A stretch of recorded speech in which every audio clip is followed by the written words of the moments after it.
বাংলাদেশের সাবেক প্রধানমন্ত্রী শেখ হাসিনাকে ক্ষমতাচ্যুত করার ক্ষেত্রে যুক্তরাষ্ট্রের কোনো সংশ্লিষ্টতা নেই বলে জানিয়েছে হোয়াইট হাউস।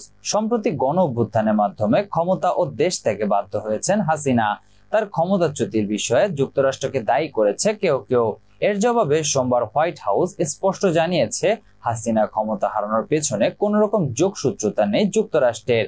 মার্কিন হস্তক্ষেপের অভিযোগকে তারা মিথ্যা বলে অভিহিত করেছেন। এ খবর দিয়েছে বার্তা সংস্থা রয়টার্স। হোয়াইট হাউসের মুখপাত্র কারিন জিন-পিয়ের এক বিবৃতিতে জানিয়েছেন, হাসিনা ক্ষমতাচ্যুতির বিষয়ে যুক্তরাষ্ট্রের সংশ্লিষ্টতা থাকার অভিযোগ সম্পূর্ণ মিথ্যা। তিনি আরো বলেন, আমাদের আদৌ কোনো সম্পৃক্ততা ছিল না।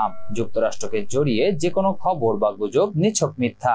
রোববার ভারতের ইকোনমিক টাইমস পত্রিকার একটি প্রতিবেদনে হাসিনাকে উদ্ধৃত করে বলা হয়েছে, যুক্তরাষ্ট্র তাকে ক্ষমতাচ্যুত করার ভূমিকা পালন করেছে, কারণ যুক্তরাষ্ট্র বঙ্গোপসাগরে বাংলাদেশের সেন্ট মার্টিন দ্বীপের নিয়ন্ত্রণ চায়।